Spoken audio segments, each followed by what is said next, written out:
Finding work isn't easy at any age, but when you're over 50, it can be a daunting task. Tonight on The Best Times, we'll give you advice on how you can keep working for a living.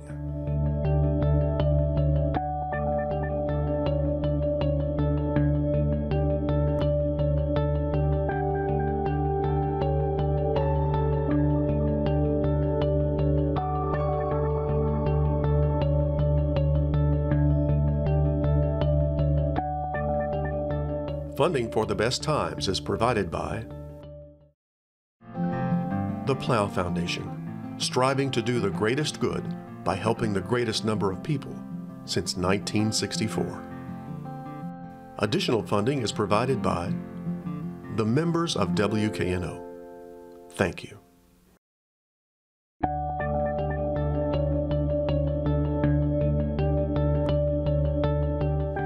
Hello, I'm Chris Hardaway. Welcome to this edition of The Best Times, a series that looks at life after 50. Looking for a job is never easy, but looking for work when you're over 50 can be a frustrating task. Will your age be an issue in getting hired? Will you be viewed as too experienced for the available jobs? Or perhaps you'll be seen as not tech-savvy enough, or simply unlikely to get along with younger workers. A recent Retirement Finances survey found that 30% of respondents age 55 and over have no retirement savings. They're relying on working as long as they can. Tonight on The Best Times, we examine practical ways to keep you working for a living.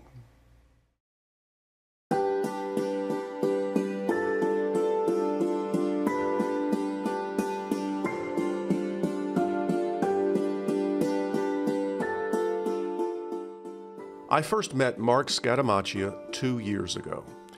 At age 56, the unexpected happened. His position as a middle manager in the food service industry was eliminated, and now he was looking for a job. I feel like I'm in solitary confinement. I need measurable goals. I need to see that I'm making a difference. I need to participate. That's what I've always felt I needed. Every day, Mark worked at the arduous and sometimes frustrating task of finding a job.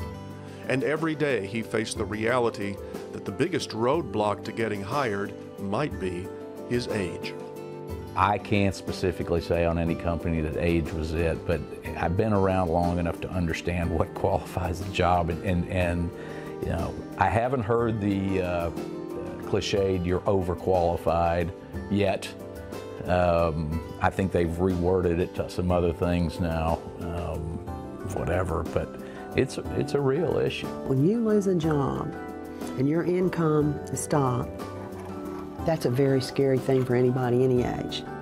Betty McWillie is a career counselor, and she helped Mark in his job search. The career counselor is basically someone that offers self-assessment, career exploration, career planning, which is resume, interviewing, target cover letters, job search strategies, placement and follow-up. So it's a fluid model. Nationwide, the unemployment rate stands at 4.4%. That's higher than the 3.4% unemployment rate for workers over 50. But it takes an average of over 9 months for that older job seeker to find work versus a younger counterpart. And almost half of survey respondents aged 40 to 70 reported taking a pay cut when they did find a job. The last time I met with Mark 2 years ago, he was sending out resumes, networking with associates, making telephone calls, and working hard at finding work. I can't change my age, but I have to look past it and look at the positives of that. So you have to keep that positive attitude. It's crucial. Now, when you get up in the morning, you need somebody to love, you need somebody to love you, and you need something to do. And truer words never spoken for me. For advice on finding work after 50, I've invited 2 career counselors into the studio, Betty McWillie and Skip Rawson, along with the man you've just met, Mark Scatamaccia. Mark, we just saw in the video, it was April of 2015, I think, when I spoke with you last. So update your story. What has happened in the last 2 years? Well, continuation of the same. Looking through the traditional avenues for employment just really got me nowhere. Got you nowhere. I reached out after talking with Betty and used the avenue of contract work through an organization that is more geared toward data analysis and the things that I like to do, and in no time flat, I was placed for a 90-day position with a local company doing financial analytics. After that 3-month contract was over, that company actually hired me for another year to continue my employment, so that was nice. Then that ended. My task was complete. Another 2 months, 3 months went by, and the same agency called me and said, we've got another placement for you, and that's where I am today. So you've been working contract work the entire time? And loving it. You like it? Yes. Well, let's talk about that, because that's often referred to as the gig economy. I read a statistic, it was a survey that was taken by Intuit. Yes. And they estimated that by 2020, 40% of the entire workforce, not just us over 50 folk, 40% of the entire workforce is going to be considered independent contractors working in the gig economy. I mean, do you see that as growing at that rapid a rate? I think it's an important option for people to consider. Certainly issues like insurance and other factors that may be benefit related are a consideration, but I think more and more opportunities are emerging with companies that are very similar to what Mark described, where they're looking for the talent, and the gig in some cases could turn into a long-term employment offer, or just a great opportunity to make some money and make a contribution. In your consulting, do you suggest this to people? Say, why don't you explore becoming a contract employee? And do you get a resistance to it? You know, it depends on where they are in their 50-plus, process. Some people are really still looking to bridge the gap to Social Security or benefits or things of that nature. But basically, if they have great expertise and they are really interested, consulting is a great opportunity. All right, let's talk about the big issue here, which is age itself when it comes to hiring. I want to tell you a story. A little over 10 years ago, I was in the job market looking for a full-time job. And I had an interview with a large company here in town. I felt the interview went well. They looked at my video work. I think they were impressed. And then they toured me around the department to meet the people there. And every one of the workers there I met was probably 20 to 30 years younger than me. And then I met the head of the department, and he was younger than me, only by about maybe 3 years, but still I wasn't applying for his job now, was I? So when I left there, even though I felt like the interview went well and they were impressed, I knew I wasn't going to get the job. I felt it. I knew that they felt that I was probably too old, it wouldn't fit in, and that I was overqualified. I mean, you've probably got stories like that, right? Yes, and every circumstance is different. But for me, in a data technical environment, of course they think I don't know anything. I am way too old to understand new technology. Well, I happen to be a nerdy kind of guy who loves technology and loves data and keeps up with it. So going in, I have to overcome that, and it is very difficult. Not only overcoming a lack of knowledge, but to somebody else's point, how long is he going to stay? Mm-hmm. Is the investment worth it? All the stereotypes. Yes. Yeah, we'll talk about those in a second. Yes. We'll get to those stereotypes. But let's talk about the nuts and bolts of dealing with age. How do you present your age in a resume? I mean, should you be really upfront with it, or should you try to hide it? How do you portray your age in your resume? Well, I think your age is representative of a lot of excellent skills and accomplishments. And I think the thing to do is to look at those job descriptions and then you say, here's all my experience, but I want to feature to this person and in my interview and in my resume what I'm qualified to do and what evidence and quantitative, accomplishments I can show this person that match what I'm looking for. If, on the other hand, I've had some real leadership, outstanding accomplishments, I would not mention those or de-emphasize those. That's not the position I'm seeking now. And I've seen people, come out and they've been managers and they don't want to be a manager again. They want to be back on the front line. And when they emphasize it like that, then they can also, really show and appreciate what they've done that can prove to these people that they can help them with their company. It sounds to me like you're saying tailor your resume for every job you're applying for. That's exactly right. You should do that? Yes. And what about the cover letter? What role does that play? I think we're all hearing jargon today about an ageless resume. And I think that really makes sense because employers are legally bound to not consider age. And it's really more helpful than deceitful in any way to just, first of all, emphasize only the most 15 years, the most recent 15 years of experience or so. Just don't include the dates for attending university or other training. If you get further along in the employment process, reference checks and education checks will make all of that available. But you're actually wanting to engage the employer in a discussion about your suitability for that particular job.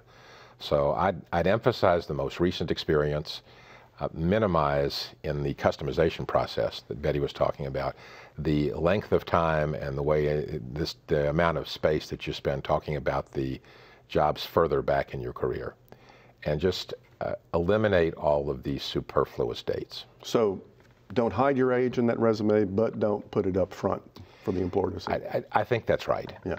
Okay. There's also a lot of these employers, now that the applications are online, make it impossible for you to do that because they won't let you complete the application without entering the date field, which is a subtle way of finding out certain things. So what do you do? Yeah, I don't know how to outfox the computer. No. Why? All right, let's talk about age. Okay, you can handle age in a resume sometimes, as you point out, and in a cover letter. But if you get an interview, well, the game is up. I mean, how do you handle your age when you're in an interview? I think that you have to go in and have a lot of positive energy and enthusiasm. I think you have to get over the mantra that age is a barrier. I mean, we know it's a challenge, but you can't buy into that and feel the victim. And I think that when you get before them, you want to demonstrate that you are knowledgeable and current in your field, that what your new certifications are, your professional organizations that you belong to, and the most recent training that you've received, and to speak to the current issues and study the issues of that industry, and basically be an informed, energetic, enthusiastic person who really does emphasize too their technical expertise and and that they use social media. And again, to de-emphasize anything that might sound like you're lauding over them or that you were trying to show that you've had this, extensive leadership background that would make them feel like, oh, well, this person is not going to want to work in a job like this. Yeah, that gets to this question is how do you deal with the feeling that you may have and you think the prospective employer has that you're overqualified? Well, again, you hope that that's coming about in your articulation of what it is you can do. But if they bring that up, the question usually comes up, what are your plans in the next few years, or, what other jobs are you seeking and things like that. So I think that first of all, when we find jobs at our age, we generally like to stay. And research shows that we do stay. And I think that to say that if they think that we're overqualified, we have to articulate specifically what we can do and what they're looking for and examples of how we've done it, rather than emphasize, you know, all that leadership experience, or even it's better to give examples of how you've been successful, say at the more basic jobs. Sometimes people that have managed big departments want to go back in on the front line, and that can be expressed that way. Well, how do you challenge some of the stereotypes? Mark mentioned, you know, the tech-savvy stereotype. Right. You know, you're too old, you're not tech-savvy. You know, there's the notion that, oh, well, he's going to retire in 5 years. Why should I bother hiring him? How do you deal with the stereotypes? I think it's important to believe in yourself and to believe that your age and experience is an advantage, and project that. With respect to perhaps being overqualified, I think all of us, when we're looking for a position, have had enough experience to understand what type of work, what type of activity and contribution we're interested in. And I would be straight with a prospective employer. If that was going to require a hierarchical position that's equivalent to the level that I had most recently, I would state that up front. But from a personal standpoint, I'm more looking for content and the nature of the work, and less involved or interested in advancement. So just be up front with the employer. I think that it's critically important. You agree with that? Well, I had a similar situation happen at the job I'm currently at. They're transitioning into a new software system, a customer relationship management system. And they want to put together a team when the initial transition is over to maintain the system for a while, to train their people. And so I talked to the vice president of technology, and he says, you know, yeah, we look for a team, but, you know, he was pretty straight with me. He said, Mark, you know, I'm just not sure if this is something you'd be interested in. We're looking for somebody younger to build a career.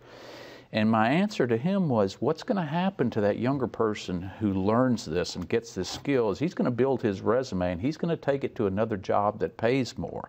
I'm looking for the next several years for a company to stay with, and I enjoy what I'm doing, and I know this company now. I said, so which is better for you? And it turned out that they offered an opportunity. Did you tell him to say that? Did you consult him on that one? Off that up. No, that's very good. That's an excellent thing to say. Beautifully put. Well, it's as you said, you have to own it. Mm-hmm. We cannot change who we are. So look at it. Don't be ashamed of it. Be proud of it. I am. Mm-hmm. But you have to explain why you're proud of it, to your point. Yes. You know, the applications on LinkedIn give you all the answers and everything you need to say. All you do is read the job description, mimic it right back. You may have to learn some new verbiage, some new acronyms to throw out there to show that you're current, but it works very well. From your standpoint, what did a career counselor do for you? Gave me clarity, gave me confidence, helped me understand that I'm not the only one there, that Betty was very good about helping me understand that she deals with this all the time. And prior to going into Betty, I did not feel that. I felt alone. I felt a little bit lost into some of the things you talked about, whether it's the embarrassment or anything else. Betty kind of gave me the tools to regain that confidence and get back out there and know what I was looking for. Let's talk about the application process itself, because it's changed tremendously over the years. If you haven't been in the job market for 10 or 20 years, everything's online, right? Yes. Everything, as we've discussed. So it becomes a faceless process. How do you deal with the fact that you don't have anybody to talk to? You're one of thousands upon thousands of resumes that get sent in through the ether to some company and some faceless person in that company. How do you deal with that? I don't know how to deal with that if you're part of the faceless mass who's applying. But I think it underscores the real value and the importance of networking in the organization. If you envision an application process with the intake of hundreds of resumes, and you're trying to get your resume from that pile of hundreds to a stack of 1 or 2 dozen, there's nothing that's more helpful, including the content of the resume, than having a post-it from a credible, reliable person in the organization directing the reviewer to give you consideration. And how do you get to that person? It's all through networking? I think so. I think it's, as I began my own consulting business, I found that anything that I sent out in terms of a mass marketing tool looked exactly like the materials that Betty and everyone else were sending out, except to the people that had experience working with me. And when I talked with them and asked them, they began to envision places where I could be of help to them. And now, what role does social media play? Facebook, LinkedIn, you know, all the various forms of social media. What part should that play in your job search? What did it play for you? A large part for me. If you're very active on LinkedIn, for instance, which I am, and you're not afraid to let people know you're looking, that gets to the point. You've got to find somebody who can help you get past the paper step. Well, it's not even paper anymore. It's electronic files, and get to that. I have yet to get an interview in my short time of being unemployed as an older person, that just the process of filing online, it's never taken me anywhere without the additional help of using that media to find the opportunity, but then contacting somebody, if you know them, to help you get, as you said, to that point. How do you recommend to your clients to use social media in the fashion that he just spoke about? Yeah, a LinkedIn profile is very important because that's where you do your branding. That's where you state the qualification, the accomplishments and achievements, your metrics and all, to really document what you're pursuing. You know, it's interesting you use the term branding because, I mean, you don't think of this as a sales job really for yourself, but it is. It is, and especially in social media, it's a brand. So how do you build that brand? What do you do? Well, basically, you know, you come up with who you are, and you come up with the phrases that most target, brief words that say to the people that are looking at that profile, okay, this is the area of expertise. What do you think, Skip? Well, LinkedIn has a number of resources to help you make your profile effective, but I certainly agree. I think social media is indispensable today. And building your brand, again, there are some internal LinkedIn resources and some other online resources who can provide coaching and guidance. But establishing your brand and establishing your presence helps, it facilitates networking. If I review Betty's profile and understand who Betty's connections are, and we find a common connection, that may lead to a conversation with that connection that it takes away the depersonalization. All of a sudden, I'm speaking to somebody with whom I have experience about Betty and learning about Betty's potential to be of help to me.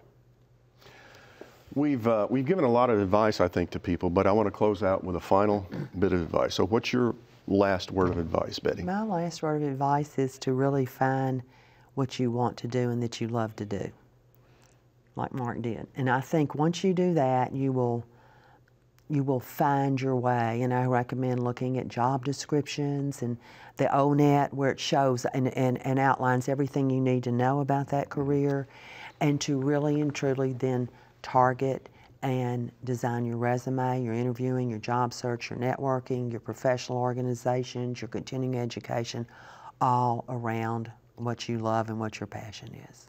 Skip? I would underscore what Betty said and just reiterate, believe in yourself and recognize the value of your age and your experience and what that's going to allow you to bring to the next endeavor that you tackle in your career. And Mark, you're out there in the real world. What's your advice?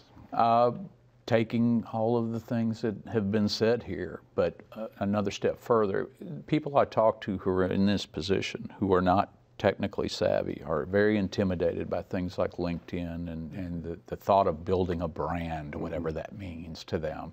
And I would just tell them, don't be afraid to dip your toe in the water. Just get on the site and start. You're not going to hurt anything. And once you get started, to the point, there are so many resources there that can help you. You don't have to understand technology to restart your career. Well, thank you all. Mark, I wish you good luck in the future. And thank you all for being on the show and telling us how we can continue working for a living. Thank you. Want more information about life after 50? Go online to watch more shows and find more resources. And send us your feedback and story ideas to besttimes@wkno.org. That's all for this edition of The Best Times. Please join us next week for more stories about life after 50. Until then, I'm Chris Hardaway. Thanks for watching. Good night. Funding for The Best Times is provided by